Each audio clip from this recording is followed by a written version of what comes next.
Namo tassa bhagavato arahato sama sambuddhassa. Namo tassa bhagavato arahato sama sambuddhassa. Namo tassa bhagavato arahato sama sambuddhassa. Buddham saranam gacchami, Dhammam saranam gacchami, Sangham saranam gacchami, Dutiyampi Buddham saranam gacchami, Dutiyampi Dhammam saranam gacchami, Dutiyampi Sangham saranam gacchami, Tatyampi Buddham saranam gacchami, Tatyampi Dhammam saranam gacchami, Tatyampi Sangham saranam gacchami. This completes the going to the three refuges. Anyati pada Vramini Sakapadam Samadhiyami. I undertake the precept to refrain from harming or destroying living beings.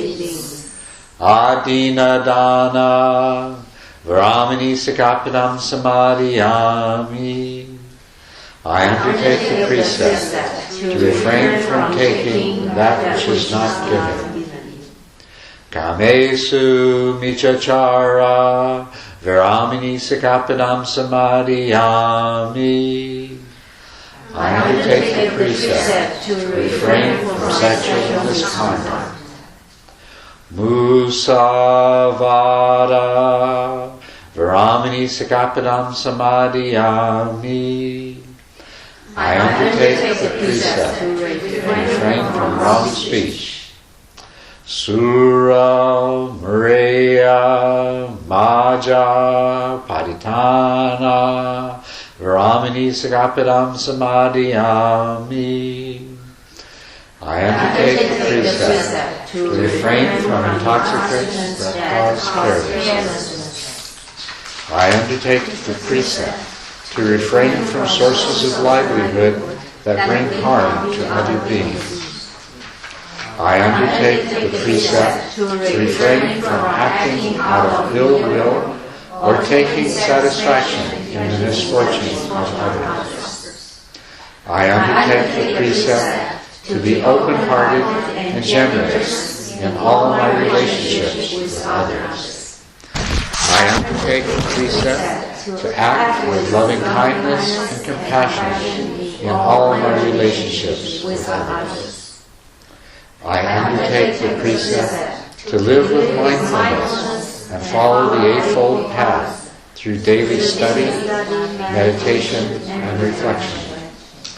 With these 10 precepts, virtue becomes the vehicle for a happy existence.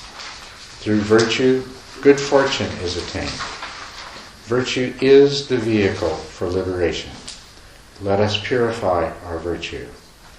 This completes the 10 precepts. May all beings be free from suffering. May all beings be free from ill will. May all beings be filled with loving kindness. May all beings make themselves truly happy. Thank you very much and good evening. I hope everyone is well, free from ill will, free from suffering, filled with loving kindness. We are doing that. Yes. Wonderful. Good. So, what should we talk about? I have some questions. some things, some thoughts that you may have had from the things that we've talked about previously? Yes? Regarding lust, and I was just wondering, as far as, being married, the householder's life,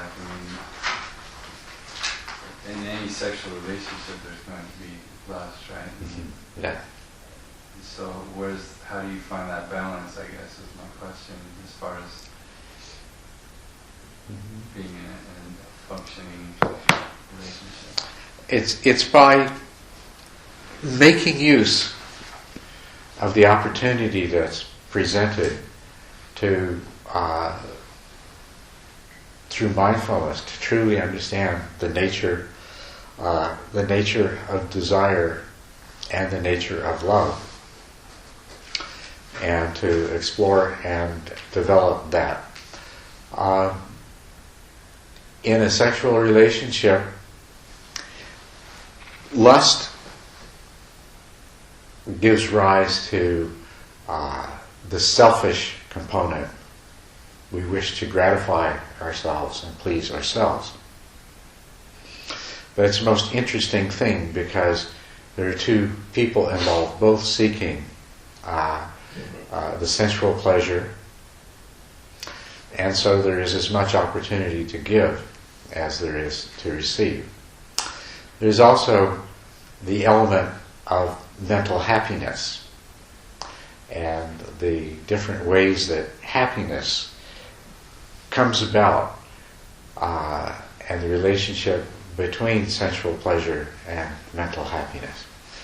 So in lovemaking, in a relationship between a couple, there's a tremendous opportunity for discovery, growth, spiritual development.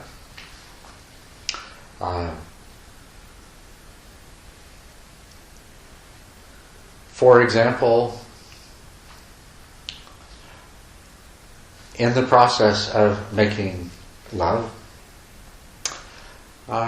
you have the experience of seeing the nature of desire and how it changes, the nature of the mental states that are produced, and how they evolve. There is a delighting in the desire itself. If you think about it, it's not just that you have a desire for the pleasure that comes from sex, or anything else for that matter, and everything that it's like sex is a concentrated crucible that allows you to examine the things that are true of everything else throughout all the rest of your life.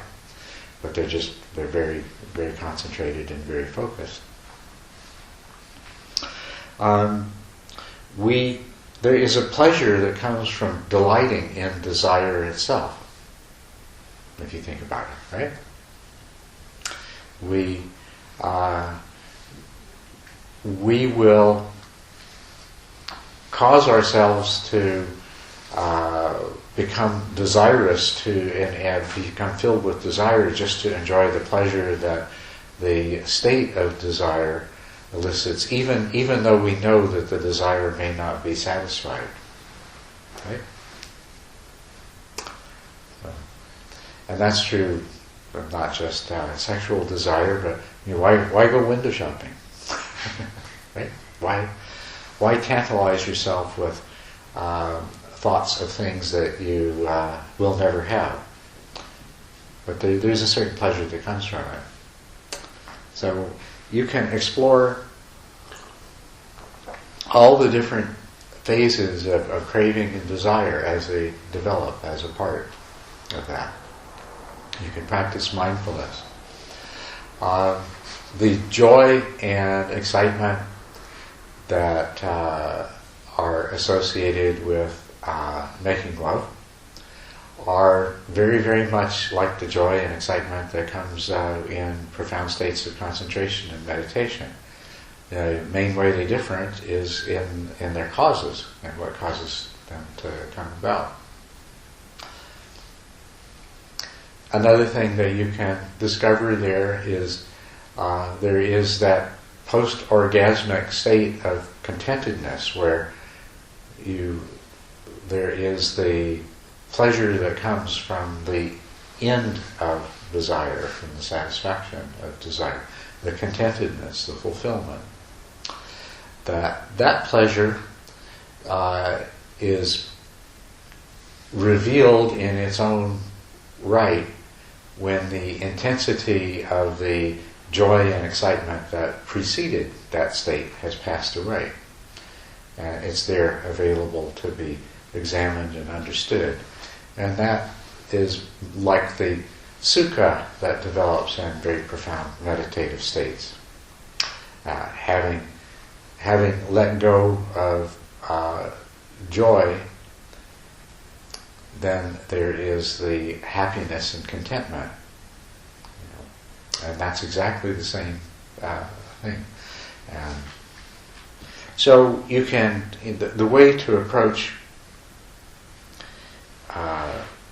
the sexual part of a life as a lay person in a relationship is as a sadhana, as a practice, meditation. Practicing mindfulness, examining your own mind, discovering the nature of craving and desire, and all the other things that go with it. I've just spoken of the positive sides of it, but as you know, it's not always that way. There are other, being one of the most powerful of our emotions and motivations, it elicits the full range of emotional states and reactions in one way or another at different times. They're all there available to discover. The other hand, on the other side of it is an opportunity for developing loving kindness and compassion. It's especially an opportunity for practicing replacing yourself with another, seeing yourself in someone else and seeing that other person in yourself. This exchange of awareness and consciousness through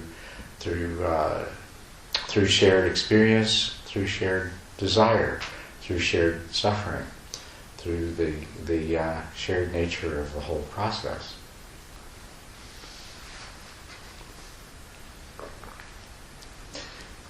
It is an opportunity to see beyond our ordinary way of looking and perceiving at the world and at other persons. Because you see,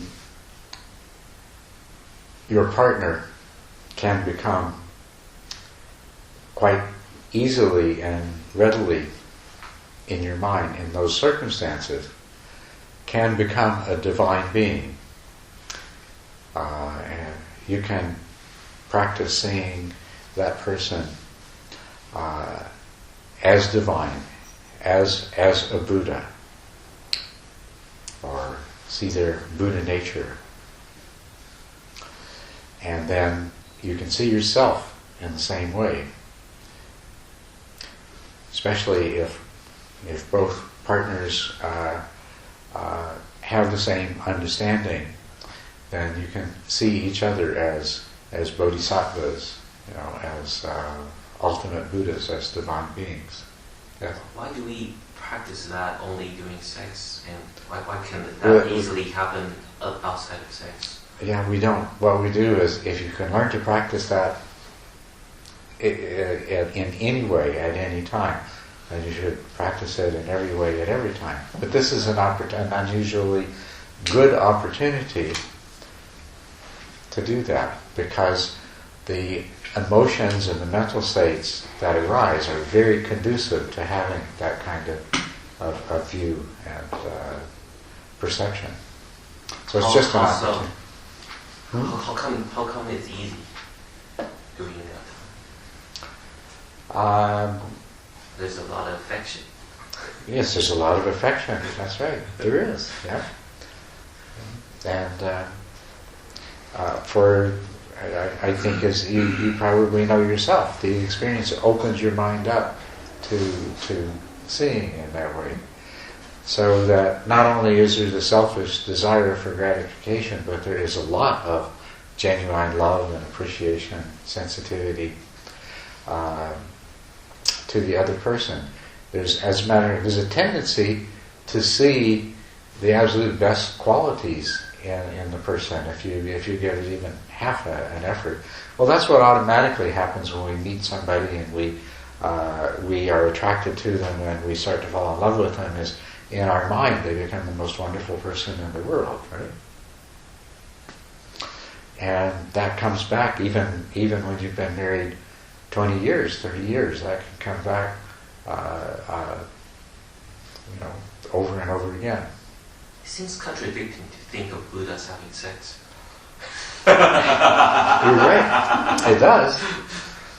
But you don't have to think of Buddha having sex in order to see the Buddha nature of divine qualities in another human being and in any circumstance. It is a very, very powerful experience, so you make use of it. That's what I'm saying. Is I just give you some suggestions, but you say to yourself, all right, this is one of the most powerful experiences that human beings have in the normal course of their existence, and how can I use this as a form of Dharma practice? And as you know, in the Vajrayana, this is developed to a very high degree. And that's the aspect of it there that I didn't address before, but you can transform your desire. You transform your desire for sexual pleasure to be a desire for enlightenment and liberation. And you can transform the desire, the sexual desire that manifests in the specific way that it does in a relationship between two people, as a desire for the liberation of all beings, as a sincere, from the heart experience of bodhicitta, the desire for the complete and permanent liberation from suffering of all beings. Transform those simple animal desires into the highest and most divine form.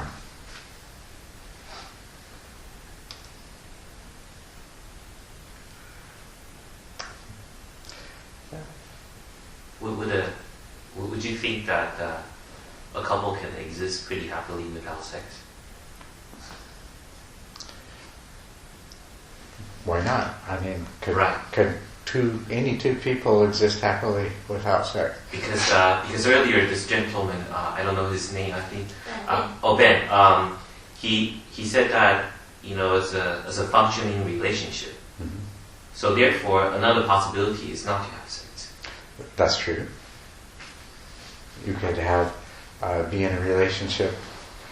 This is the relationship that Gandhi had, Mahatma Gandhi, in the latter part of his life with his wife. He chose to be celibate and she agreed. And it would seem that they had a very, very powerful relationship. What was his motivation? He's not a Buddhist. He's not a... It was the same thing. He may not particularly follow the Buddha Dharma, but he was following a Dharma nevertheless. I see. So, yeah. I have a question. Well, let's see. Peggy, please. Peggy first? Okay. Peggy and then... Peggy first, please. Like when you reach like the 10th stage of meditation or the higher level you get, doesn't the pleasure, like, it feels like 100 times better than sex?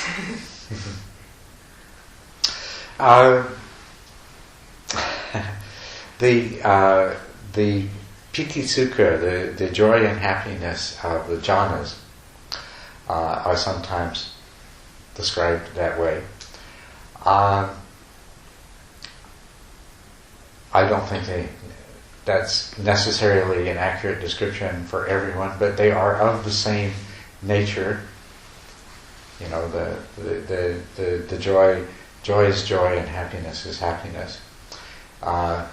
They are very intense.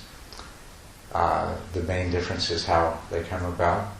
And I have,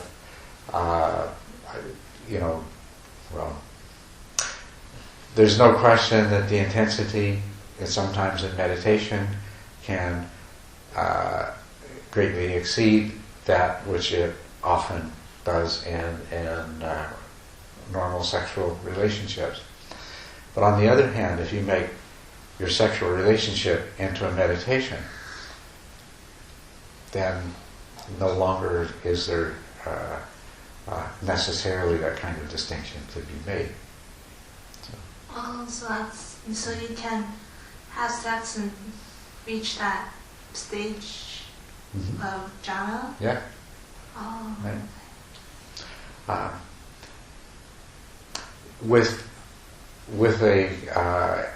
With a cooperative partner and some degree of practice, you can be very one-pointed, very single-pointed and concentrated when making love. So you can actually experience simultaneously the joy and pleasure that is inherent in sex itself, together with the joy and pleasure that comes from very powerful states of concentration. So. But like with sex, do you crave for, isn't there like a craving though? Whereas in meditation, there's this contentment. That is, in meditation, you move beyond the intense joy to the satisfied state, and a person can become attached to that. Of course, you can become attached to absolutely any kind of pleasure. So, but the antidote to becoming attached, I mean, it's sometimes you'll pick up books about meditation, and you'll find meditation teachers warning you against practicing samatha and warning you against entering the jhanas because the pleasure is better than sex, and you become attached to it, and that's all you want to do. But more likely, if you have arrived at that point, have developed strong mindfulness and have an understanding of the Dharma, you are going to recognize the nature of the attachment, even though attachment may arise, and you'll recognize it, and you probably not become addicted to jhanas. It's possible that you would, but yeah. So, we were talking about earlier about pain and pleasure as sensations being inevitable, and the suffering that may come with it as not necessarily being inevitable. So it's sort of a similar thing, that the sexual experiences can be experienced as a pleasurable, pure sensation, as long as we approach it in a proper way. It won't necessarily have to bring with it all of the excessive baggage and attachment that it often does. Is that sort of? That's right. There's no reason why it necessarily has to. You see, it's the ignorance that feeds the craving, and if you're approaching it with mindfulness, so that wisdom is developing, then instead of ignorance, and that's the difference. And you had a question, yeah? Oh, I have a big problem with Vajrayana practice. Because in sutra, especially the early sutra, I don't think Buddha teach that. Buddha absolutely did not. The Vajrayana tantric practices actually were adapted from northern Indian tantric practices that were completely non-Buddhist. Yes. And that happened quite a long time after the time of the Buddha, probably roughly 1,000 years or so afterwards. Not only that, they were adapted in different forms. The actual sexual tantra is only one form of the tantra. The most basic form of the tantra is seeing your partner, your teacher, and ultimately all beings as divine beings. That's the guru yoga part of tantra, is seeing your teacher as an embodiment of perfect wisdom, and seeing your partner in the same way, seeing every person as a Buddha who is teaching you in some way. And then the other part of that is learning to see yourself as a Buddha, to discover your own Buddha nature through cultivating the awareness of the qualities of Buddhahood.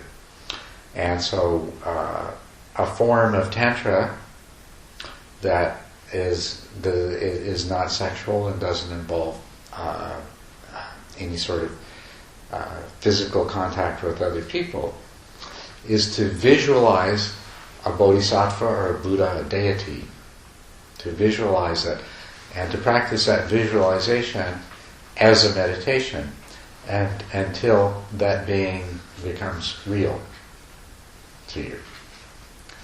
With all, and not just an appearance. It's very important that you're not meditating to create only a visual appearance of a bodhisattva, but rather, as a part of your meditation, you visualize all of the qualities of wisdom and loving kindness and compassion that are a part of that nature as a bodhisattva or as a Buddha or as an appropriate being for such a visualization.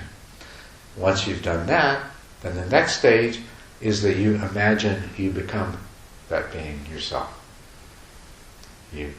And that's the completion stage of the Tantra, where you have visualized it so strongly that now you can bring these qualities in and you can see yourself in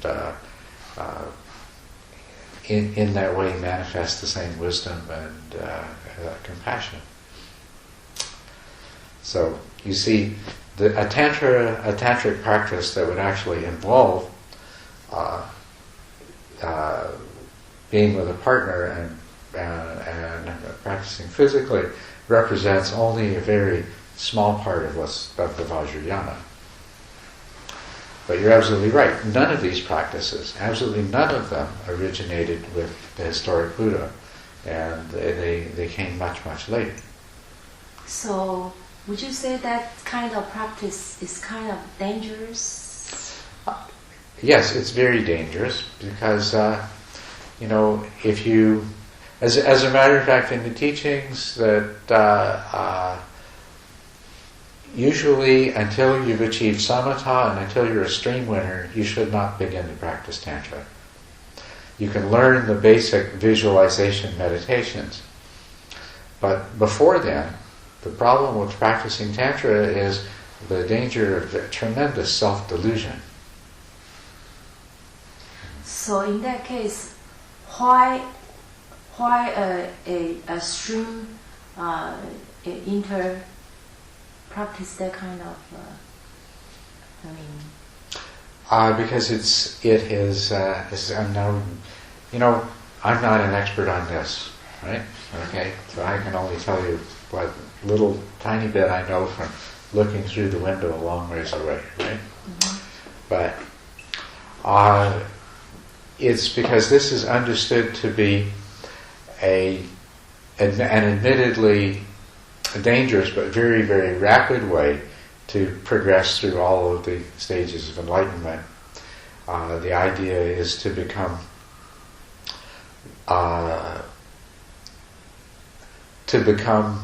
not just an arahat, but one who, an arahat who has the power to lead many, many beings to enlightenment. So this is the. It takes a little. Fine. Yeah. Let me just explain this a little bit more. Every arahat is a Buddha, and the Buddha was an arahat. But the historical Buddha was a special Buddha. He's called a Sammasambuddha.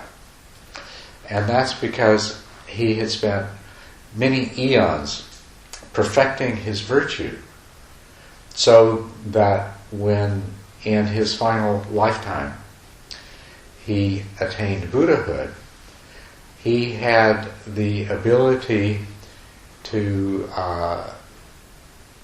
understand and to teach the Dharma in such a way that it turned the wheel of Dharma and started the wheel of Dharma turning in the world, carrying down to this time.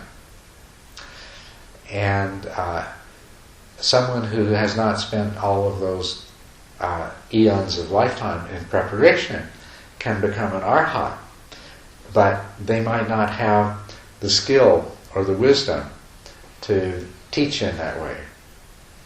Right? There were many arhats in the time of the Buddha, but not all of them.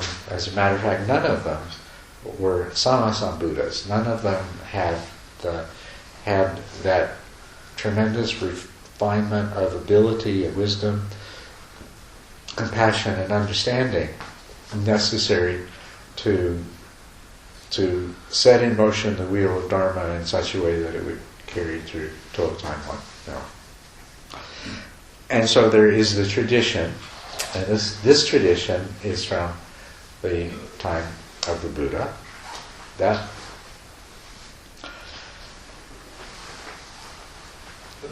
this has happened over and over again, that periodically when the Dharma becomes lost from the world, then a new Sammasambuddha appears, and who once again establishes the Dharma in the world. And that the Buddha that we know, it was had in the final lifetime of the previous Sammasambuddha, he had made a vow that he would be a Sammasambuddha. And therefore he spent all those, rather than becoming an arhat, he spent all those eons, those hundreds of thousands of eons, perfecting himself so that he could become the next Sammasambuddha. And it is said that when that kind of bodhisattva, that what they do is that there is a special heaven in which, once they have completed the process of perfecting themselves and they're ready for their final emanation as a Buddha, and to once again set the Dharma wheel turning, that they reside in this particular heaven where they await the appropriate time in one of the infinite number of worlds where the time is right for a new Buddha to appear, and then they are born there, and then they are the Sammasambuddha who does their work. It is said that there is now waiting that the Amitabha Buddha, or Amida Buddha, Amitabha is, not Amida, sorry, Maitreya, yeah. But the Maitreya is the next Sammasambuddha, and he's the coming Buddha. He's the one that's going to come next. So anyway, this idea then, in the Mahayana, it said that, well, why make your goal just for your own enlightenment, just to become an arhat? Make it your goal to become a Sammasambuddha and to work for the enlightenment of all beings, and to become that kind of a bodhisattva who is striving for complete enlightenment, so that they can help bring all sentient beings to their final liberation.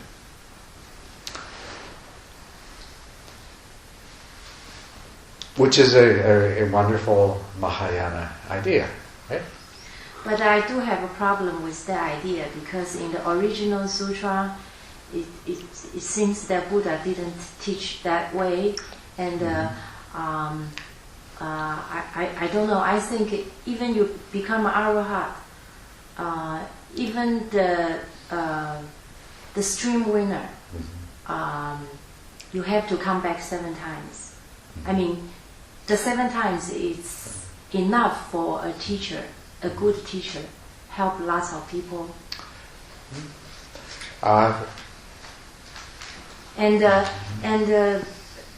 Since the criteria become enlightenment, you have to develop that kind of loving kindness and total compassion. So I do believe that even arahat or any stream winner, a stream how do you say that? Stream entry. Yeah, and they all compassionate. I believe they all, if they have a chance, they all wanted to teach and help. They are compassionate beings. So they, from my point of view, I think they already bodhisattva. I agree with you, and as a matter of fact, that is one of the doctrines that's taught within the Theravada. You see, there's these things between these different schools or these different groups. Which one you believe or you practice? Well, I'll tell you in a moment. But let me just first point out the situation is that we have many Buddhists who are not fully enlightened and maybe not enlightened at all. And so we find Buddhists saying and thinking and teaching things that we sometimes might look at, and they don't really seem the way they should be. For example, you have in the Mahayana, you often hear the teaching that the Theravada is sometimes referred to as Hinayana, a lesser vehicle, which actually historically is not correct, because the Hinayana refers to schools of Buddhism prior to the Mahayana, but after they'd already separated from Theravada. But anyway, they will refer to them as Hinayana and a lesser vehicle, and they will say, well, it's selfish to want to become an arhat, because it says that when you become an arhat, that is your last birth, right? And if you selfishly become an arhat, then you're liberated, but then what good is that to all other beings everywhere else, right? And what's funny about this is, what is an arhat? Is somebody who has completely translated or transcended anything that could possibly be called selfishness in any sense. Yeah, So it's not right. It sounds. So anyway, we have many different people coming up with different kinds of doctrines and explanations and beliefs and claims and stuff like this. Mm-hmm. And that's the world of Buddhism that we really find here.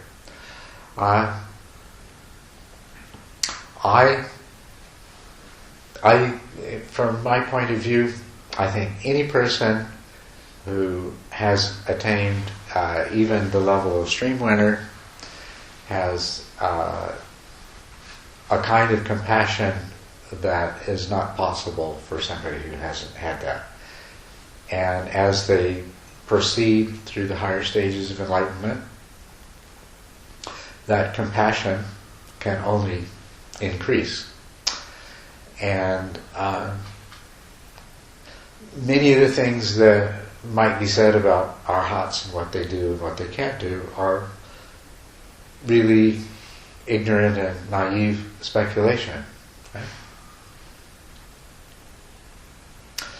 And most of them are presupposing views that are already clearly stated in the sutras as wrong views.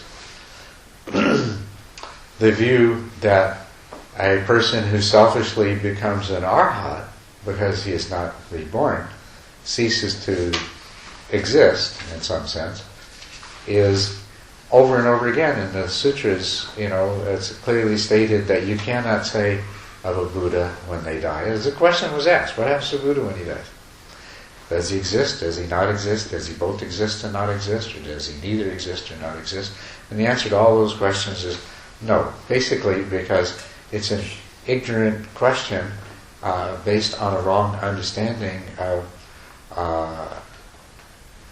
It's actually based on the unenlightened understanding that the Buddha is a person with a real personal self that something has to happen to in those terms at the time they die.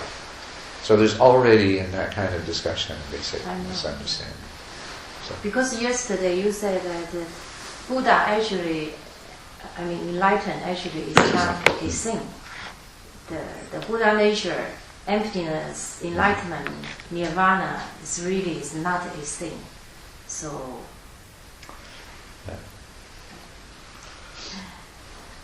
So anyway, I think it is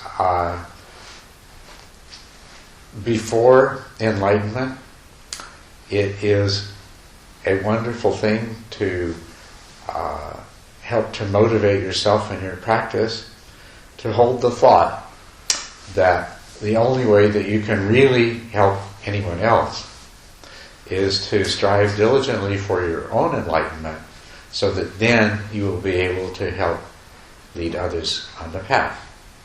And then after your enlightenment, you will have even deeper and more profound compassion and understanding of how to do this.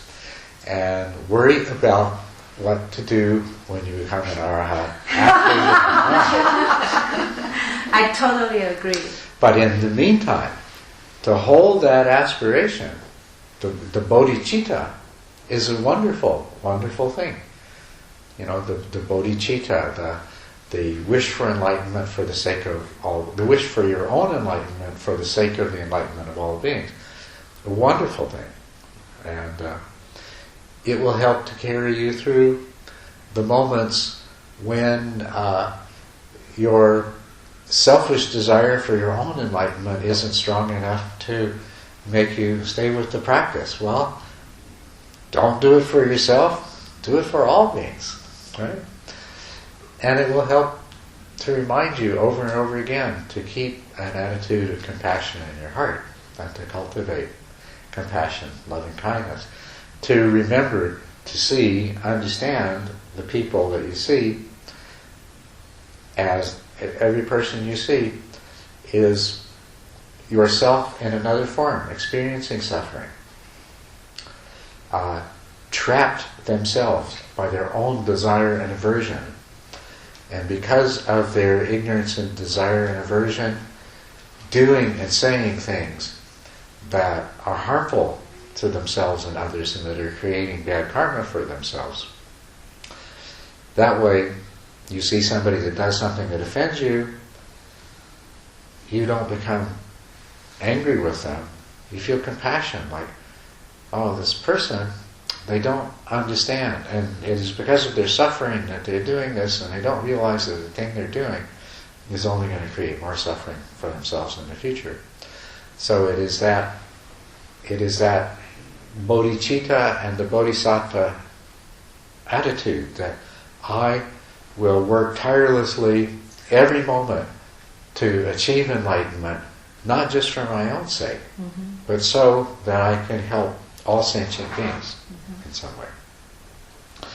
And if you ever philosophically get troubled by the idea that indeed in the sutras it says if you become a Buddha, if you become an Arhat, that you will not be reborn, then you can just recognize that that there is a doctrine that says the Buddha has a kind of body called the Nirmanakaya, or the emanation body, so that even though the Buddha as a person is no longer on the wheel of samsara and reborn over and over again into suffering, a Buddha can appear in any world at any time in a form appropriate to teach and to help and to guide other sentient beings.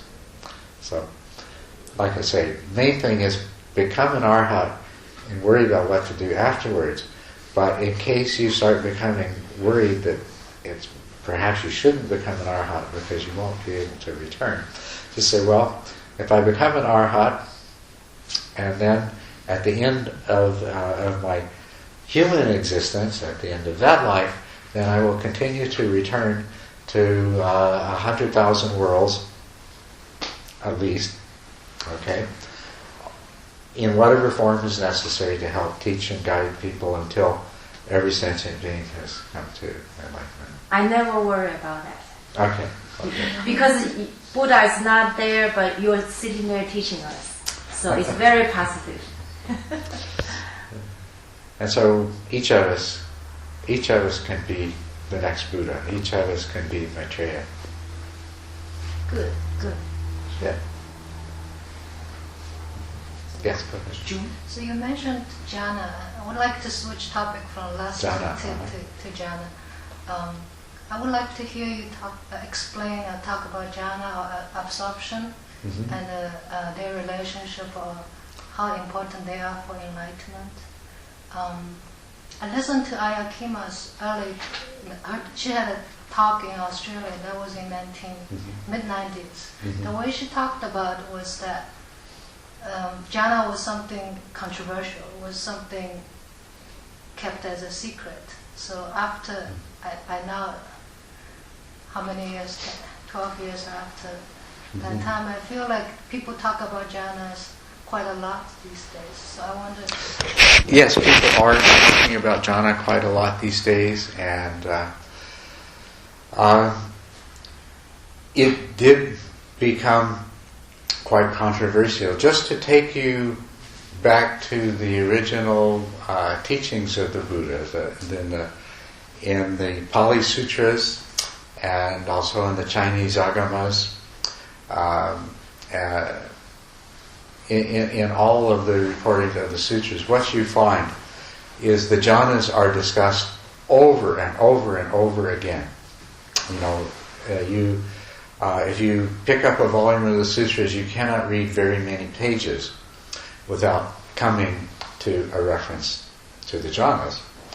And so there can be absolutely no question that the jhanas are an extremely important part of the teaching of the Buddha and the practice leading to enlightenment.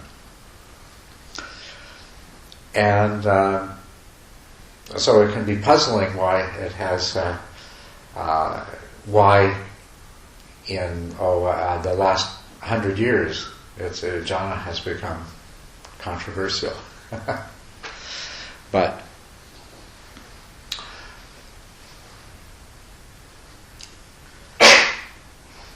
I think part of it is that an understanding of jhana and of the practices leading to jhana was very nearly lost at some point.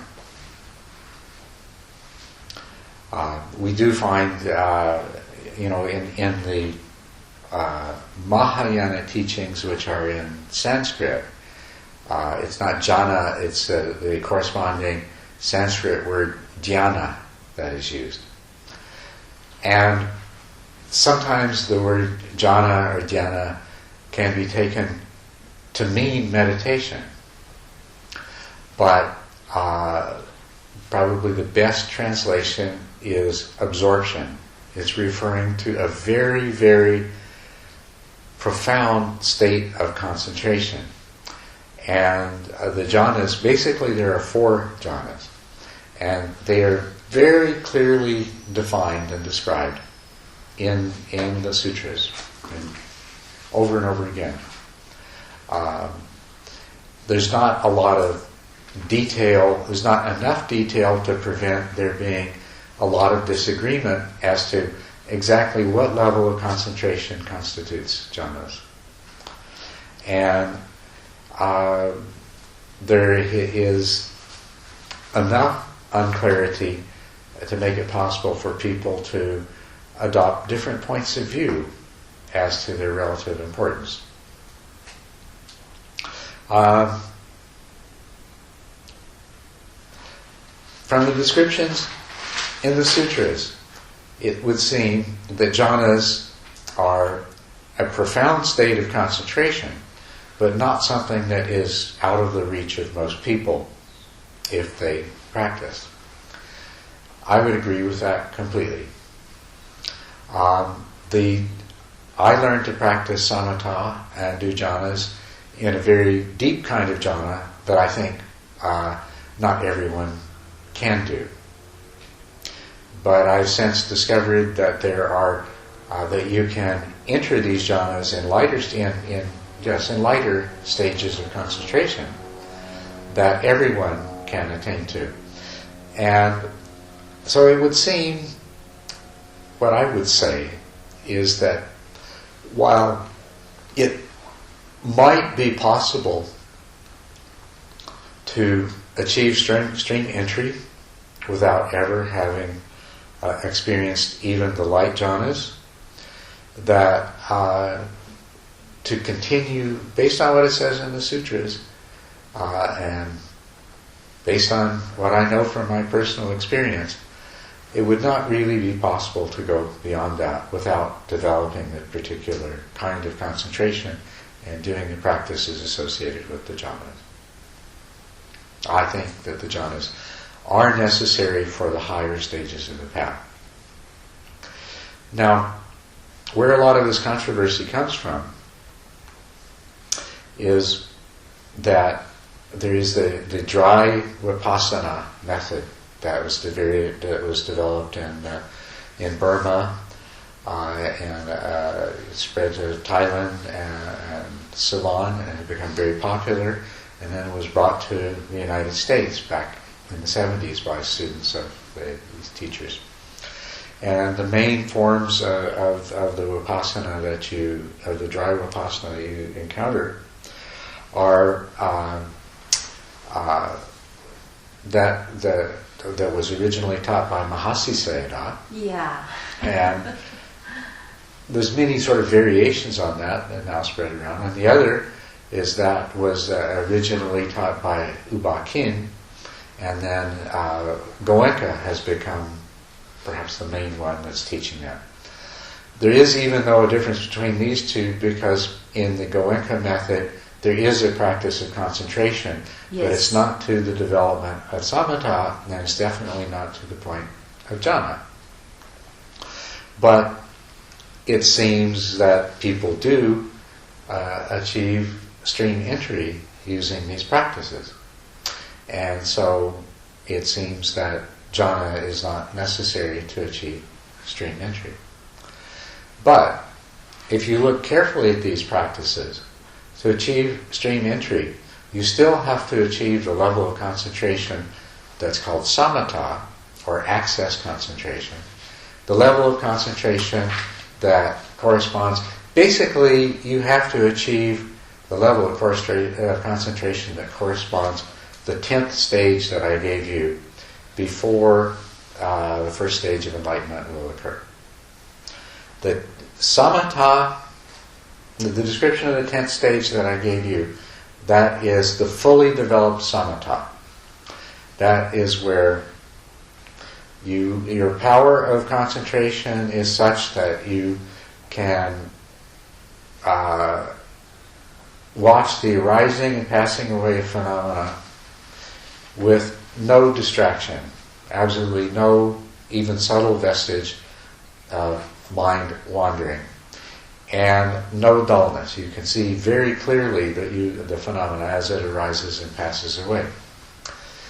You are in a state of profound tranquility, and you have complete equanimity towards the pleasurable and unpleasurable qualities of the phenomena that you observe. And in the dry Vipassana tradition, this is called the knowledge of equanimity towards formation. And it is the stage of meditative concentration that you have to achieve and that you have to be able to sustain in order. What follows upon that then in very quick succession are some stages that in a matter of a few moments lead to the first stage of enlightenment. But in order to become enlightened, you have to achieve that. And so, no matter what tradition you look at, samatha is necessary for enlightenment. Now, there are some teachers and traditions that say that what's achieved in the dry insight is not even real. It's not even really the first stage of enlightenment. So don't worry. I'm telling you, don't worry about that. Because from my very shallow experience do Mahashi's retreat, I don't think I can do Mahashi's style because it made me very aggressive, make me controlling, and that's totally against meditation. So I don't think I can do that. I think I agree with you that Mahasi method is not for everyone, but at the same time, there seem to be quite a few people who have achieved at least some level of awakening. But some level of awakening, but not enlightenment. Well, I would be willing to say that they have achieved enlightenment, at the first stage of enlightenment with that method. You mean use that kind of method? Mm-hmm. They can still do it. Yeah, and as a matter of fact, I think there's people that have achieved higher stages of enlightenment using the Mahasi method, but because that school insists that they deny the value of concentration. So even when they develop concentration, they say, well, no, this is not really samatha. And likewise, they say, as a matter of fact, in the sutras, the experience of enlightenment, which is called path attainment, or magga, is called the supramundane jhana. It's called a kind of jhana. And the subsequent experience a person has of fruition, or phala, is also called the supramundane jhana. So if you go strictly by the sutras, everyone has experienced jhana when they achieve the first stage of enlightenment. Now, even somebody who achieves the first stage with the Mahasi method must, if they have any hope of going further, they must practice what's called phala samapatti, which means they continuously re-experience the fruition consciousness, which is a supramundane jhana, and which is a jhana practice. But they will tell you that our school doesn't do jhana, and we don't believe jhana is necessary. But they do jhana in order to achieve the second stage of the path. So, I just finished reading a book that's newly published. It's called, the name of it is Samatha, and it compares and discusses this controversy about whether jhana is necessary or not for enlightenment, and all of the many different ideas of what constitutes jhana and what is it includes some interviews with various teachers. What is remarkable about that is that this book has been written, and that all this controversy and discussion is coming out into the open, and these arguments and disagreements. These are opinions. These are egos and opinions. That's what they are. They are attachments to a particular school and a teaching. My school and my teaching says this, and then I'll find any way that I can make the argument that says that what my school says is right and what your school says is wrong. So, very, very petty. Yes, I agree with you wholeheartedly. Yeah. Yeah, I want to ask any of you, what is the Chinese word of Mahasi? Mahasi, Mahasi. 内观, Oh, 内观. okay. I just translated because Yeah. You- But see what the Mahasi teaching is based. Interestingly enough, I think there's only one, or maybe at most maybe two or three in the sutras and the Pitakas references to any kind of dry insight, whereas there's literally thousands of references to jhanas in the sutras. But the main thing that the Mahasi method and that approach is based on is a commentary to the sutras that was written about 1,300 years later, I believe it was, something like that. About 700 in the 7th or 8th century of the current era. So a long, long time after the time of the Buddha, by a monk by the name of Buddhaghosa, and that book is called the Visuddhimagga, or the Path of Purification. Absolutely wonderful book. I've worn out 2 copies of it. Tremendous information, but it presents a very different view of a completely different view of meditation and jhanas as compared to the sutras. The Visuddhimagga, in the sutras, insight and concentration are never separated from each other. They're always together. And jhana and enlightenment are never separated from each other. Jhana is always discussed in terms of the achievement of enlightenment, and references to the attainment of enlightenment often include references to the jhana, so they're never separated.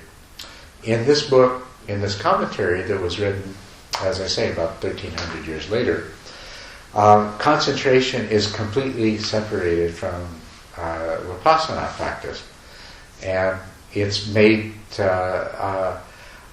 we don't even know whether Buddhaghosa intended it to be interpreted that way, but subsequently it was interpreted that, well, these are 2 separate practices, and you can do one, you can do samatha first, and then you can do vipassana, or you can just start out doing vipassana, which is the dry vipassana, like the Mahasi. We don't even know that. It may be that just Buddhaghosa just thought, well, how am I going to describe this? And he just said, well, I'll divide the practice up and I'll discuss this whole aspect of it by itself and this whole aspect of it by itself. It's not even known that he was saying that these are 2 separate practices. But it's come to be widely believed in certain circles that this is a commentary saying that concentration practice and insight practice are separate. They're 2 different practices. And from my point of view, that's crazy. It's like saying walking on right leg is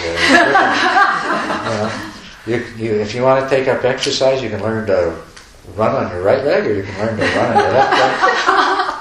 Or you can first learn to run on your right leg and then later learn to run on your left leg. I don't see how it's possible. It doesn't make no sense to me. Well, I'm so happy to hear that. But I'm telling you that this is a view that's held, and it's a view that's argued, and it's a view that is defended by some very intelligent people with some very strong arguments that there is a lot of reason behind them.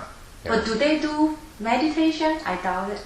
Yes, well, Mahasi certainly did meditation, and many of these people do meditation, but if you do meditation, how can you not to know that the samadhi and vipassana they are together? Well, that's what I don't understand either. And I have some very dear friends who have trained in the Mahasi method, and I have very long conversations with them, and we write things back and forth. And to me, it seems very often that they go out of their way to interpret language and words in such a way so that they can continue to say. But even there, I would say that they no longer say that as much. They acknowledge as well. Anyway, the other important difference between the sutras and the Visuddhimagga is that the Visuddhimagga presents a very, very deep, profound kind of jhana, which is a very extremely powerful training. But in the Visuddhimagga, rather than saying this is jhana and this jhana can be accessed at lighter or moderate or very deep levels of concentration, in the Visuddhimagga, the presentation is that the deepest jhana is the only true jhana. Nothing else is jhana. And because this is something that even in the Visuddhimagga it says that probably only 1 in 10,000 monks in a monastery can achieve this jhana. It's that deep and it's that difficult. And it says right there that this is the only true jhana, but only 1 in 10,000 monks is going to be able to achieve this. Well, you can see if that gets to be said as the standard for jhana, people stop trying to achieve jhana, right? And that happened, and that's why all the practice of jhana was almost lost because of that. Is that true that in Burma, the Pao Chansi, The Pao, he's teaching that method, right? He teaches the deep jhana, the deep jhana according to this. According to the Visuddhimagga, yeah. Ayakima teaches the light jhana. Ayakima. Yes. Okay.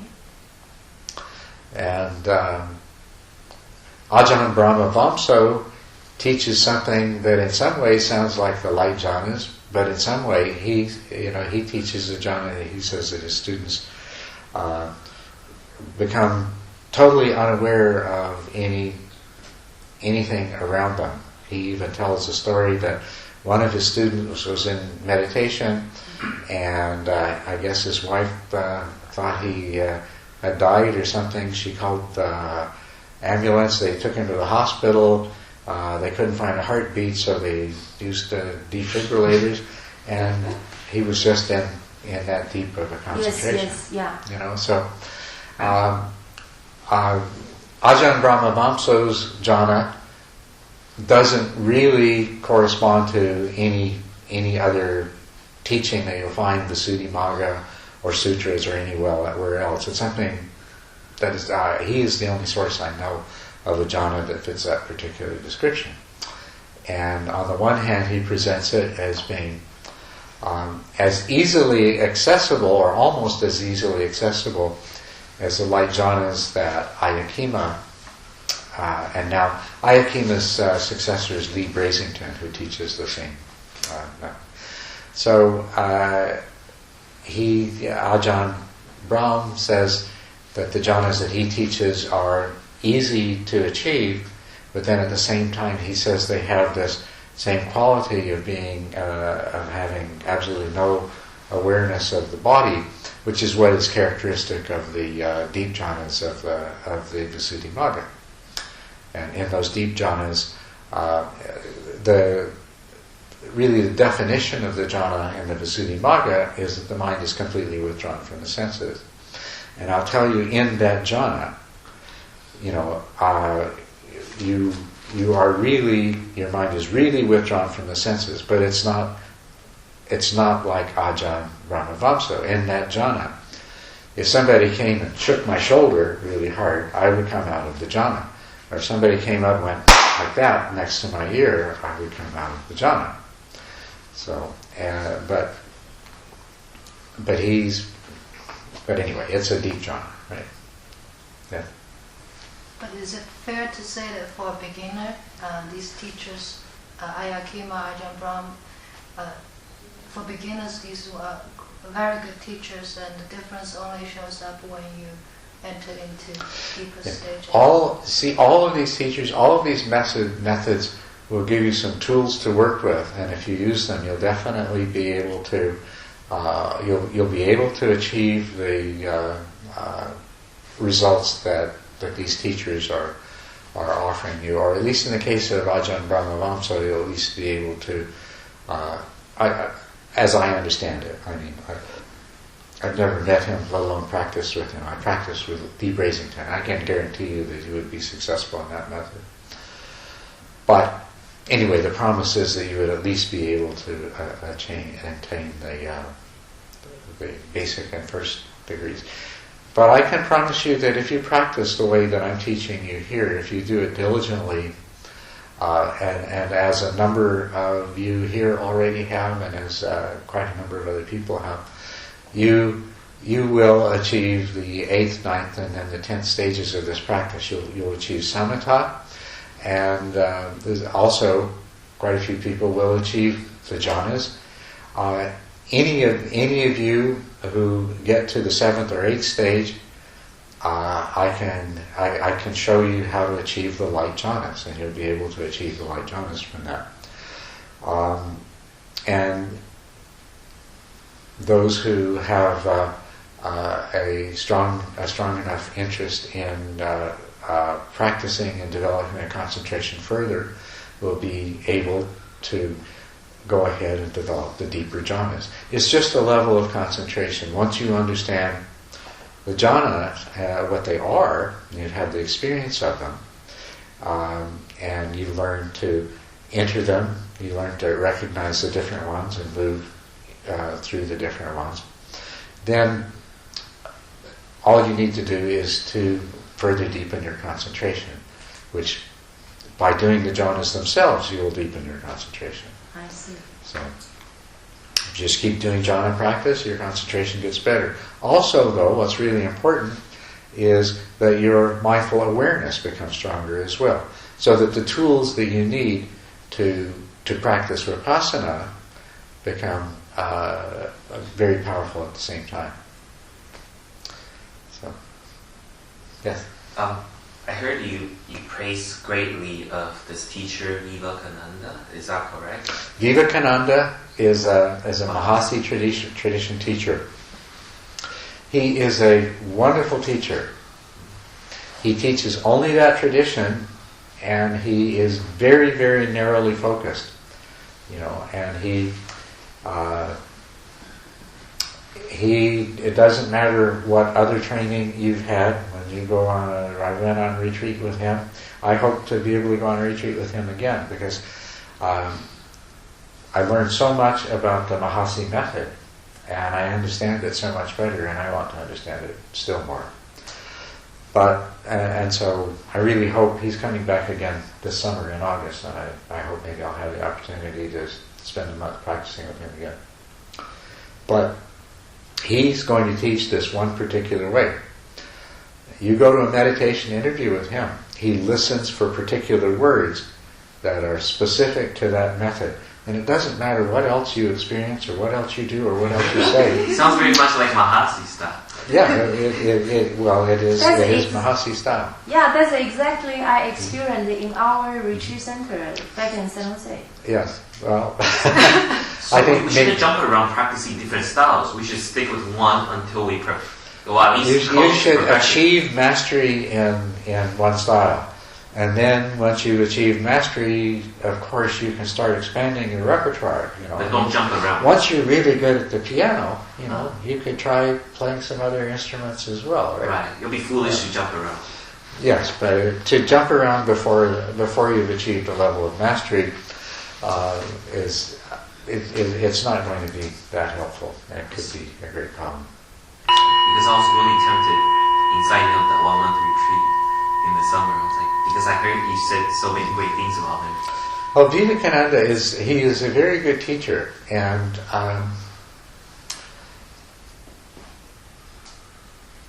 someone like yourself, I don't know, my gut feeling is that at least where you're at right now, you're better to continue practicing where you are. But I could see that at some point in the not too distant future, that you would be ready, you would be solid enough in not just your practice, but your understanding of the nature of the practice in general and of your own mind, that you would certainly be ready to go to another excellent teacher like that and practice in that method. And there are advantages to doing that. You learn a lot more by getting a different perspective. I see. Yeah, it seems that the Mahasi teachers are. I suppose it's a part of their training. Is that it's a very strict with no variation, and they don't like concentration. Too much concentration. They really don't like joy and happiness. They expect you to have pain in your meditation, and they'll ask you in your interview, so tell me about the pain. You know. But if there's no pain? And this was with... They said for like 12 hours, maybe with Vivekananda, you know. I went to interview over and over again. In interviews, he'd say, tell me about the pain. Well, after the first few interviews, he gave, there's no pain. He said, you've done too much jhana. The problem is you've done too much jhana. And I had another one of my students, a very advanced student, very good, when she went to Lumbini and practiced with Vivekananda. And the same thing, you know, he wanted her to have pain. Where's your pain? and the joy, you know, you say, well, I experience because you ask questions.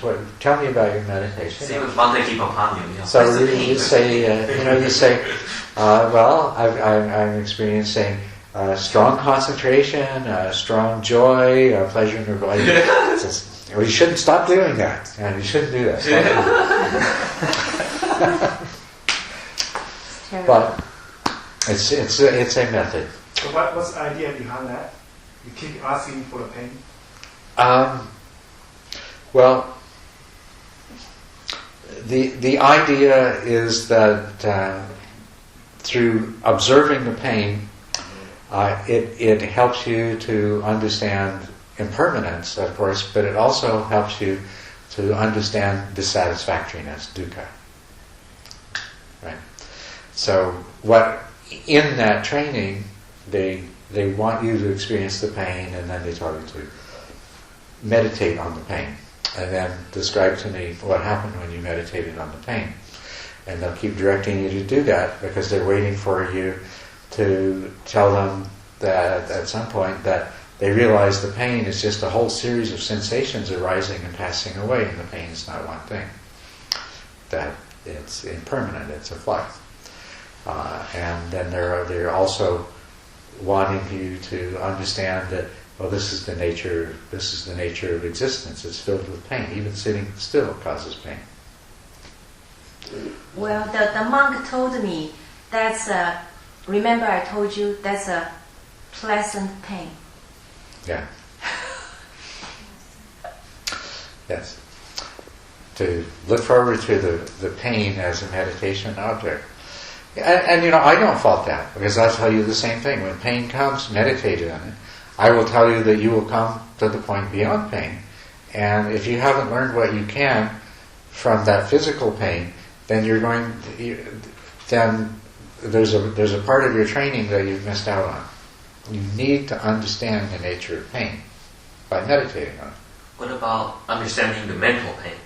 I think that's a good observation object. Yes, that's a very important meditation object, and that also comes up in a very strong way in the dry insight training. It's described as a series of knowledges, knowledge of arising and passing away, knowledge of dissolution, and then comes a knowledge of the knowledge of misery, and the knowledge of disgust, and the knowledge of disenchantment, or the different words are used at different times. But there are these the cause of it. You can see the cause of it, right? Well, these three knowledges they're actually one. There are three stages of understanding more and more deeply, deeper stages of insight. And they're very, very important insights. But the nature of them is that you're doing a practice in which there is not, there's no piti sukha, there's no, the mind is not in a state of joy and happiness. And the other thing is that there is, at this stage, a very little equilibrium, and you have yet to really overcome at all your sense of self. And so as you begin to have insight into impermanence, and as you see that all of these things in my life appear to be substantial, they appear to be permanent, they appear to be real, and they are just passing away, and there's nothing to cling to.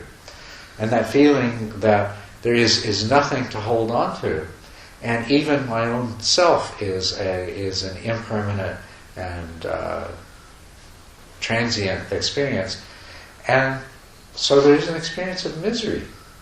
It's like, oh, this is horrible. This is all there is to life. It's just suffering, impermanence, and even my own precious self is without any substance and basis. And that's mental suffering. And genuine mental suffering, very strong, very strong. You gain insight into suffering in that way. But that sounds like first fruit, right? It is the first truth. And it's a very powerful method. The meditator who comes to the stage of having insight into impermanence and the illusoriness of the self and suffering in this way, these are very, very powerful insights. They're not liberating insights.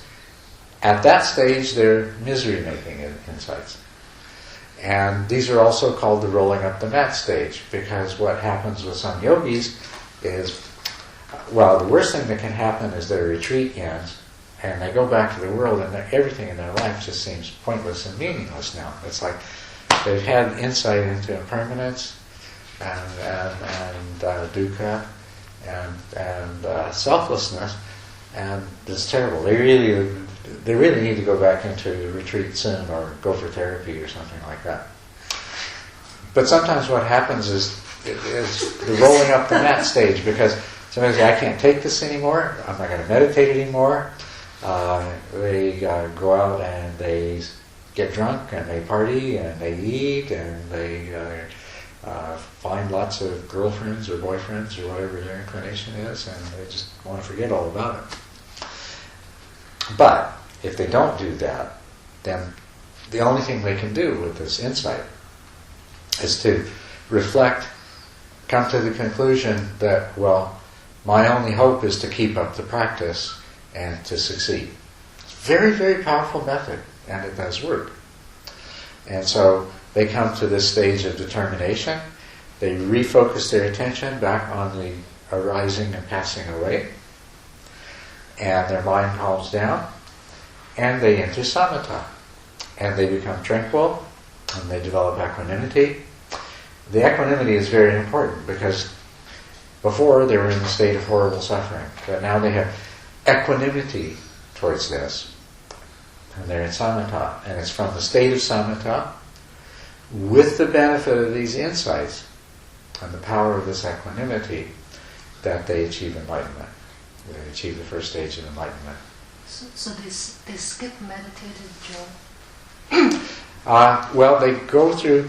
Meditative joy actually arises in a particular stage. It's the fourth knowledge is called the knowledge of what is and is not the path.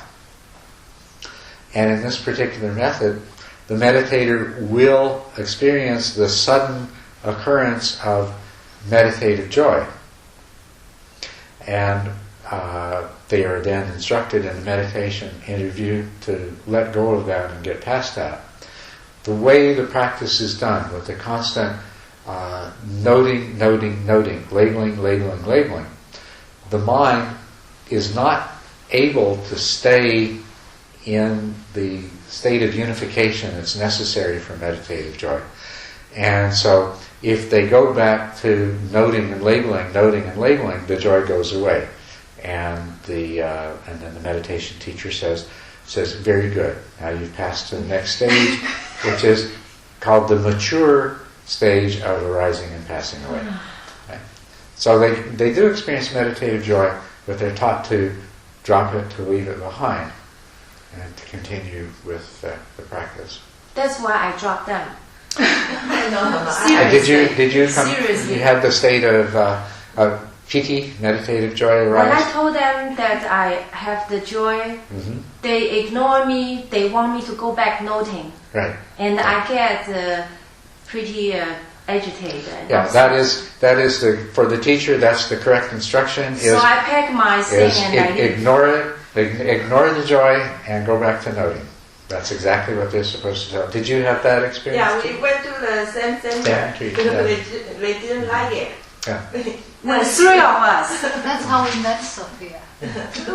但是我觉得就是说，在我在初期的时候，我在那边我也学到，譬如说精行啊，还有 mindfulness 啊，对我也还蛮有帮助的。那还有老师是不一样，有些老师我跟他讲到说，我觉得有喜悦啦、舒服的时候，他们也不会说。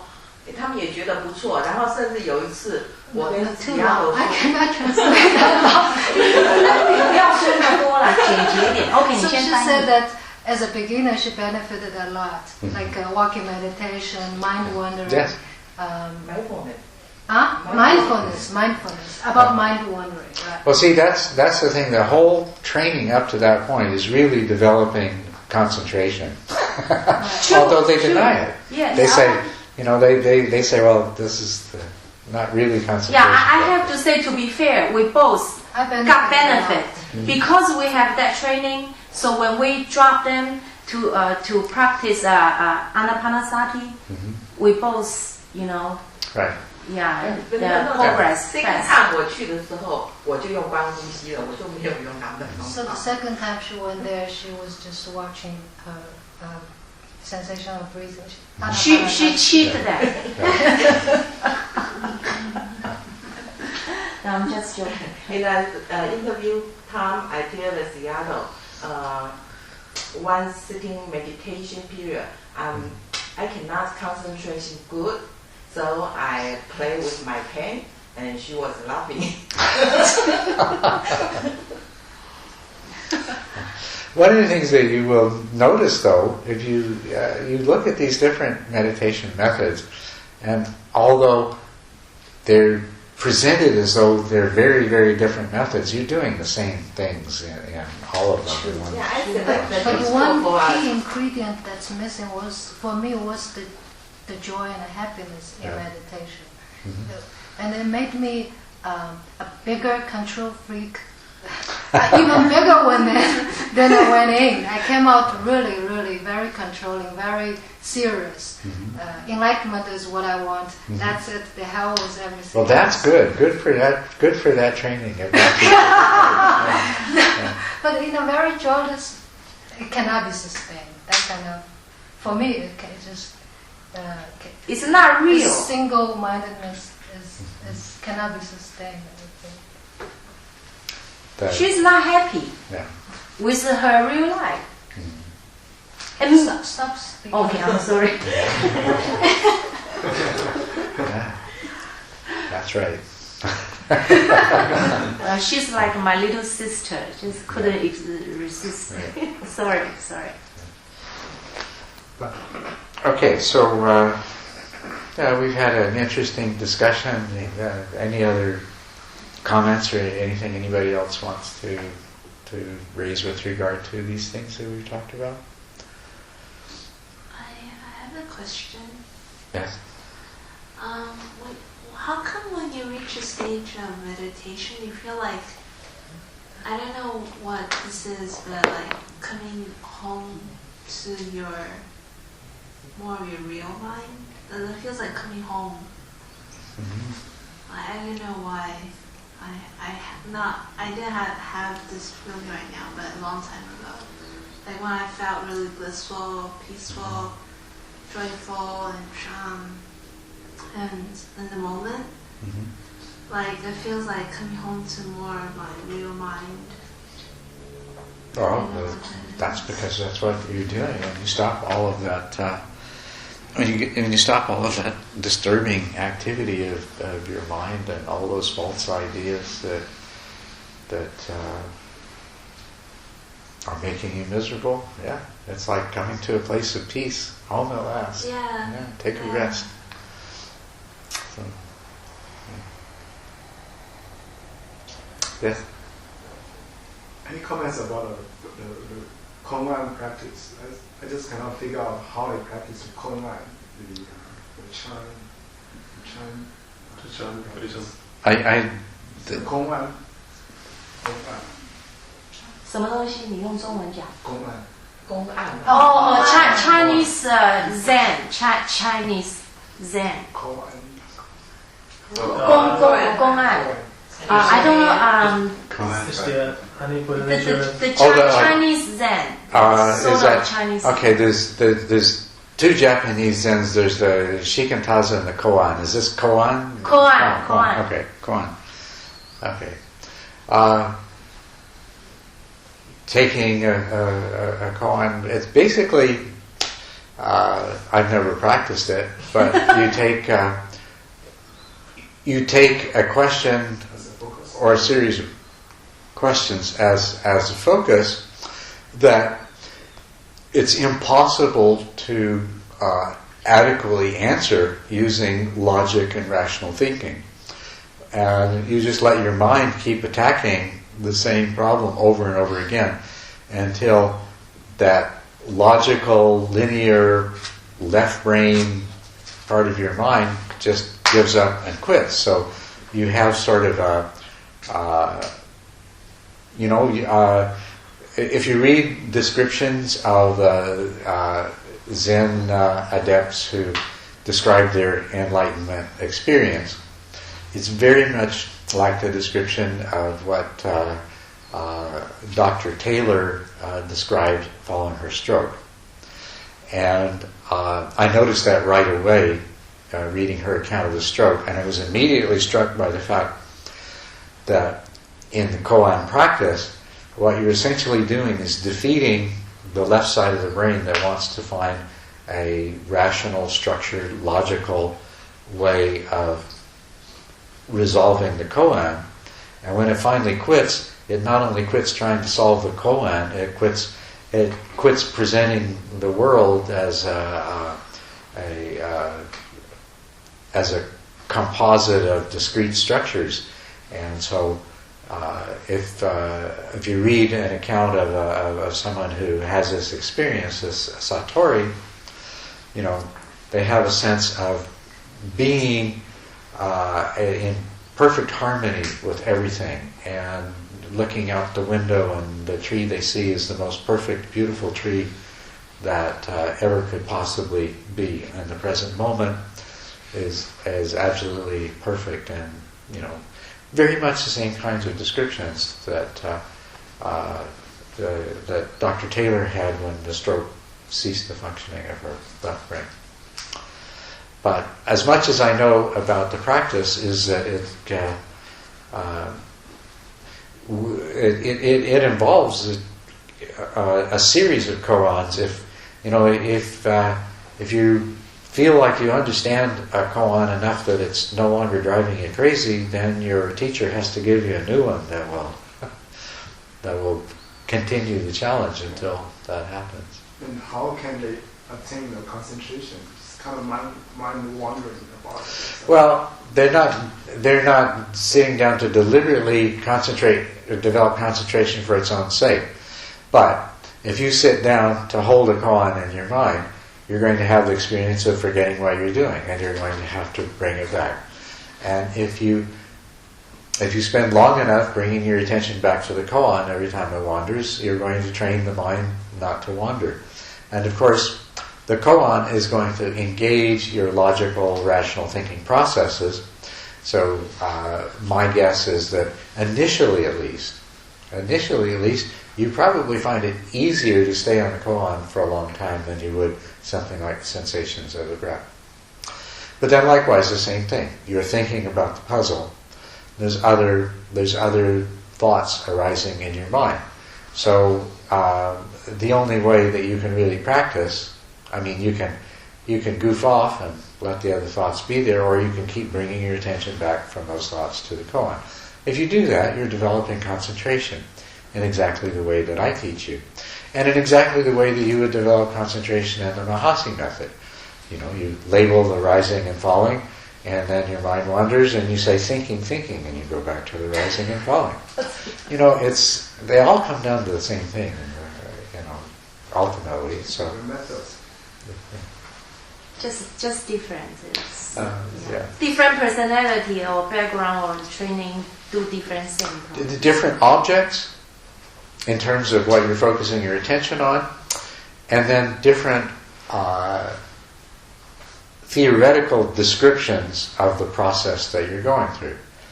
And I describe the process more in psychological terms. I say, you forget the meditation object, which causes your mind to wander. So then when you remember, be happy about that and reinforce it, and then bring your mind back.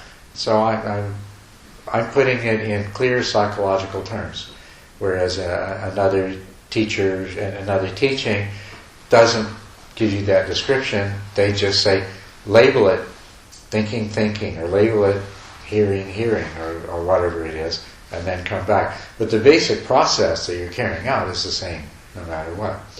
And I don't know what the instruction from a teacher of Kungan or Koan would be, but it's got to take the form that when you realize that you're not thinking about the koan, bring your mind back to the koan. Oh, I So, see.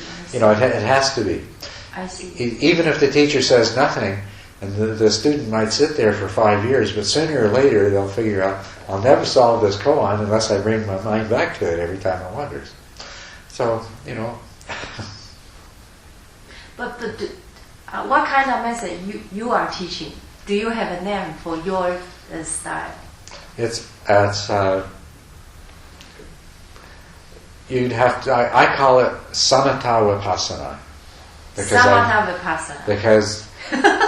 Because this is what I want you to want the student to come to in the end, is to develop samatha while at the same time developing insight. So when they come to the end, you know, they have both, and then they can become enlightened.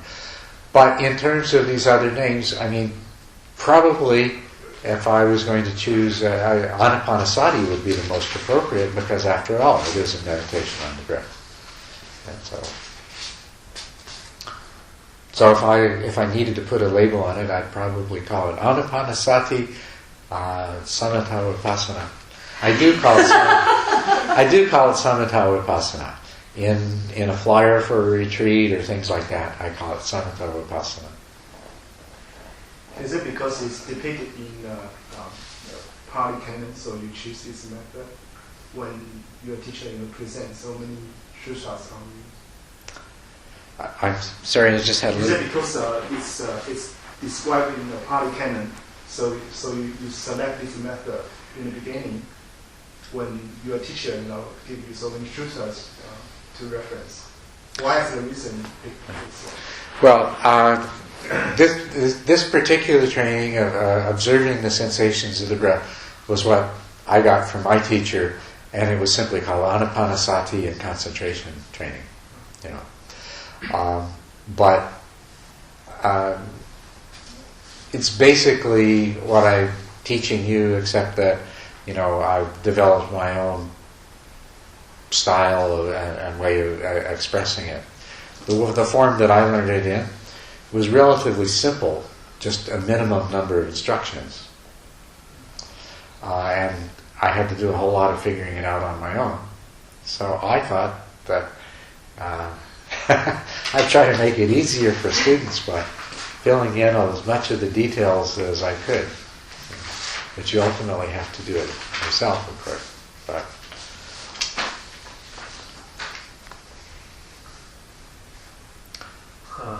yes. Can I ask a question? Yes, of course. How can we practice ignorance of the environment during our meditation? How can you practice which? The meditation, sensing the sense of the whole body without with the ignorance of the whole environment. How can I practice that? Should I practice that, or should not? The awareness of sensations of the body While ignoring the environment. the sounds of the environment. Yes, there's. You can practice awareness of the body, and if you do the practice that I called experiencing the whole body with the breath, where you're trying to simultaneously be aware of all of the sensations in your body that occur corresponding to the breath. What will happen is your mind it's such a large task. It takes up so much of the of your awareness that you cease to be aware of sounds while you're doing it, and virtually all thinking activity stops, because basically it's such a big job. Your mind doesn't have any extra capacity to think a lot of thoughts or to listen to sounds or things like that. And it's a method for developing single-pointedness, because if you do this, if you spend a certain amount of time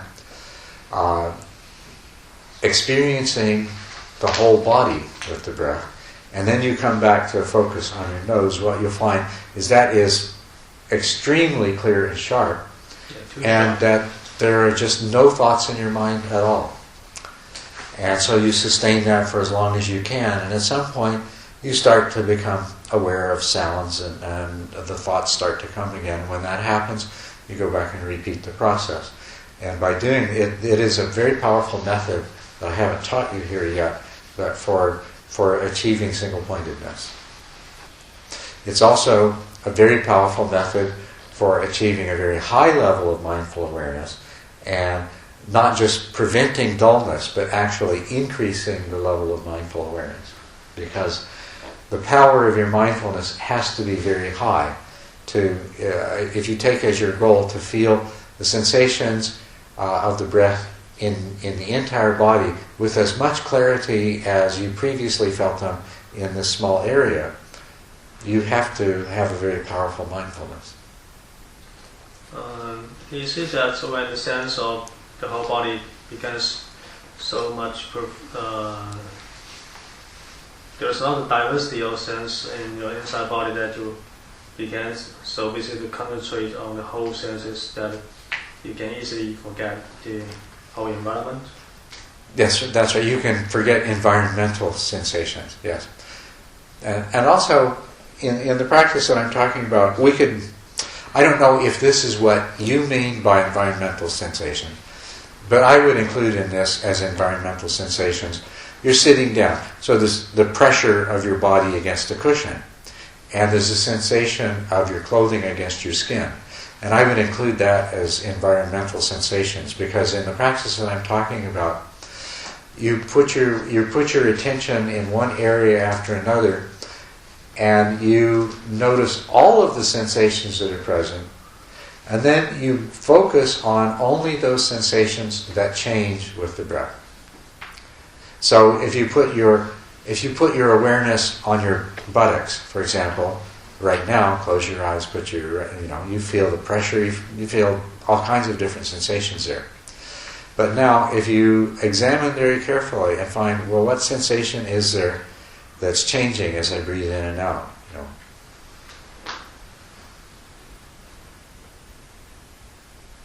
And you identify that. And then you focus on it very clearly. And so you follow the breath in those sensations. In doing that, I cease to be aware of the pressure sensations and things like that. So by practicing in this way, that you come to a point where you're really very, very clearly aware of sensations in your body, but not of all bodily sensations. Only the ones that are related to the cycle of the in and the out breath. If not, perhaps tomorrow I'll teach you this method. Just a follow-up question. Mm-hmm. Around fingertips, like certain parts, the blood vessel, the sensation of the blood vessel is much stronger than the breath. But so I'm just wondering, it would be just overdrawn by the blood vessel's sensation. No, because what happens, you may perhaps in your hands have the pulsation feeling of the blood. But if you search and are able to find a sensation that is not pulsating like that, but is going... Oh, you're cueing to a different frequency. You're turning into a different frequency. So you'll disregard the one in favor of the other. So I can see that for some of you, this practice I'm talking about would be a good one to teach, and for some of you, you might not be ready for it yet. But I think I'll probably teach it to you tomorrow, and you'll have it in your repertoire to use in the future, even if you feel like you're not ready for it yet. Yes. Sometimes I feel the sound of the silence. When the environment is really quiet, there's a sound of the silence. And sometimes I just attract by the silence and concentrate on that part. That's quite also effective. Yes, you become, when you're meditating, you become very, very aware of even subtle things like what you would call the sound of silence. But the sound of a silent environment is actually a sound. And as your concentration deepens, many people experience that sound becoming very, very strong.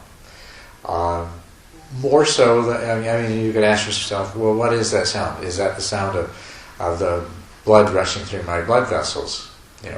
Or is that some ringing in my ears from tinnitus or things like that? But there is a sound that develops in some people that's very strong and is clearly not of a normal physical origin. It's actually produced by the mind. So there's the sound of silence, which I would say is truly the sound that you hear when the mind is focused and you're silent.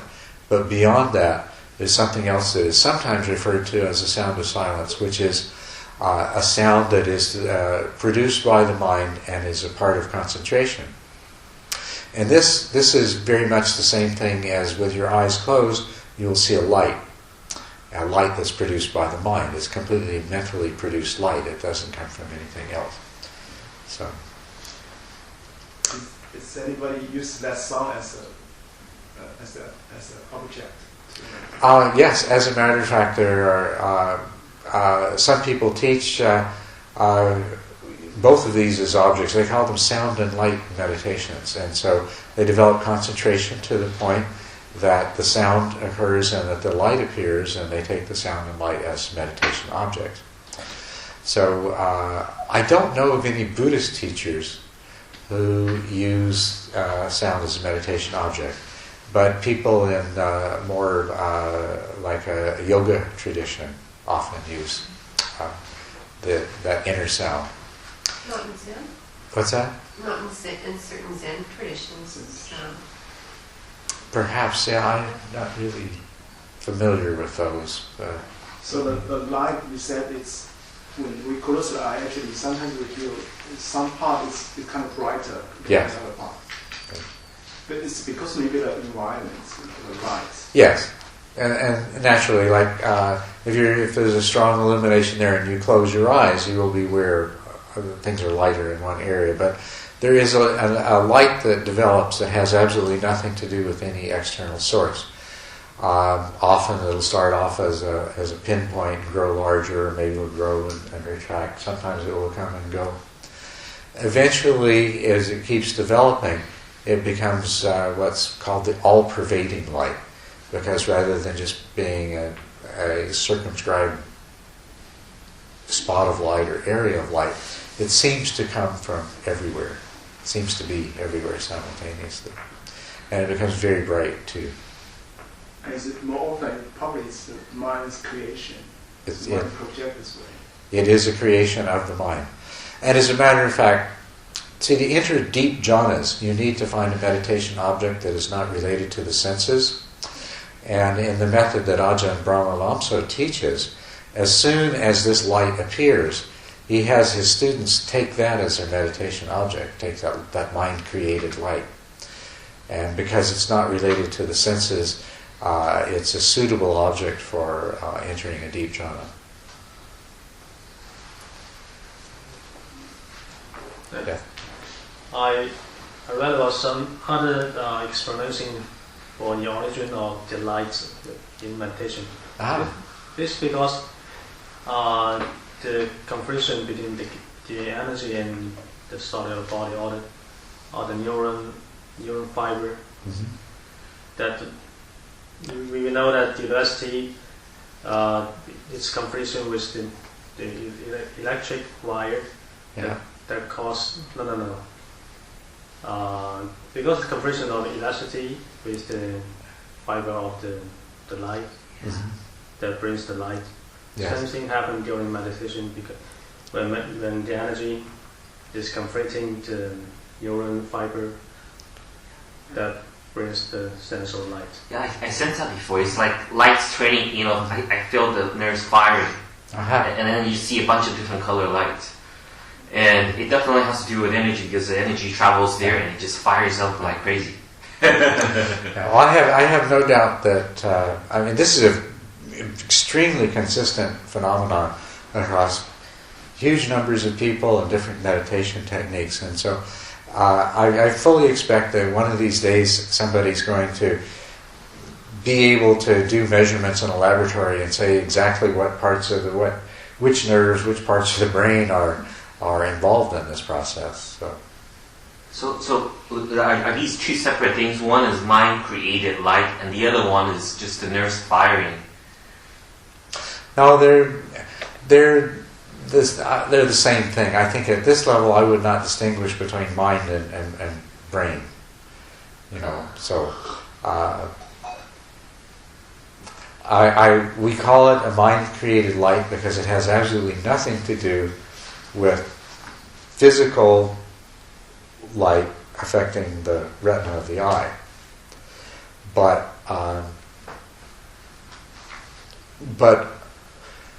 I'm sure that we'll find it has neurological correlates, that there's neurological structures that are directly correlated with the occurrence of this light.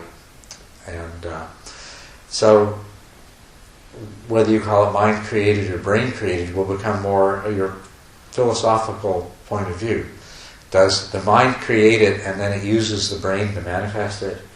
Or does the brain create it and that which is created by the brain, we call it the mind? It doesn't matter. That's a philosophical question. So.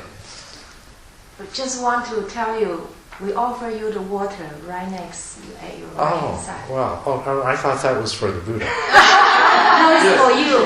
And I did. I thought that. But I also wondered why it was covered. And then because to make it, to protect, make it clean, that no insect fell in or dust inside. Okay. Well, thank you for letting me know that.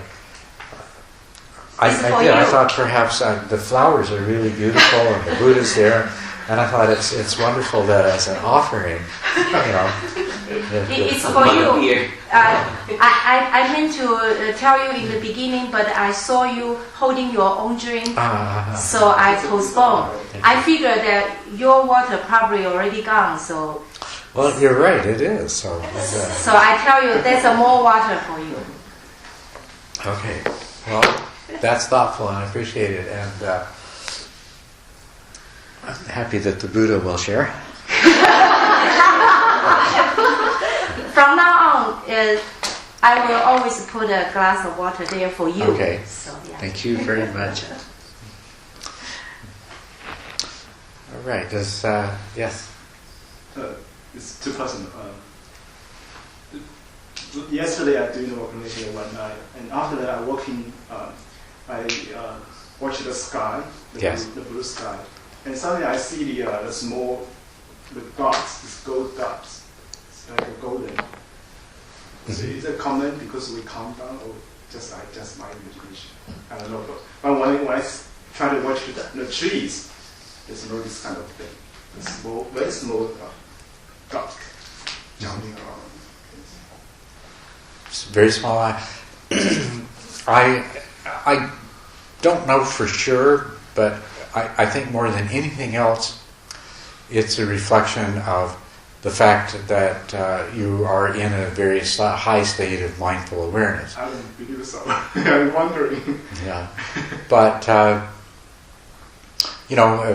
whether those little dots, maybe they're there all the time, and you just notice them now, or so. I don't really know the answer. But of course, it's the kind of thing that when you're busy thinking about things while you're looking, and you just wouldn't be aware of. So, anyway. We do have a lot of dots. Yeah, very small. I don't know what's that. It's like a small snack. Not snack. It's No. 小圆点. Yeah. Not star, but That's dot. it. So how did we get started talking about this tonight?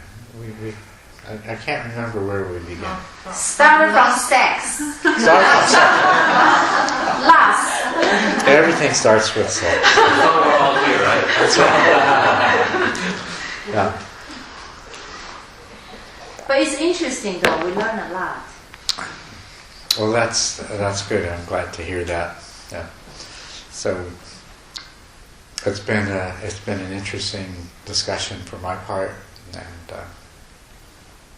I'm glad that it's helpful to you.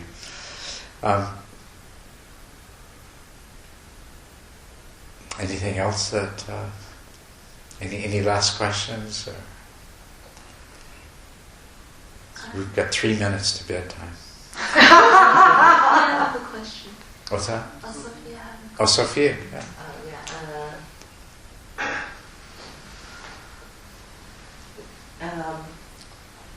We can feel the wave of the sun, and it's like a sensation in the body. Mm-hmm. Is it a mindful? Because the mindfulness. Concentration? The fact that you're aware of that sensation and otherwise wouldn't be is the result of your mindfulness. Yeah. It could be feel uncomfortable.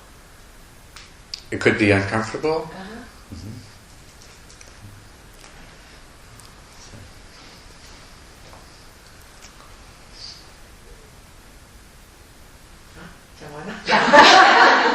It's not a question?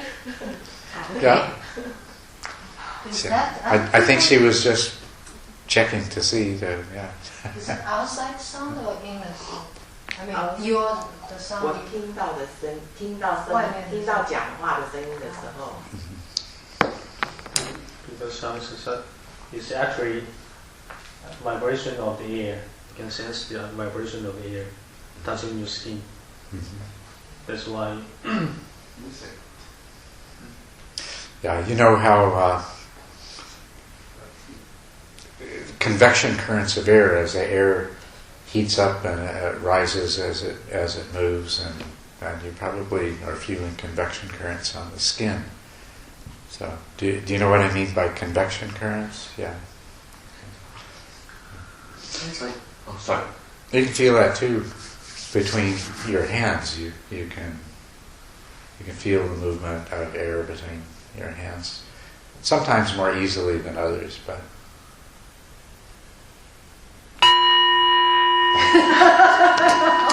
Okay.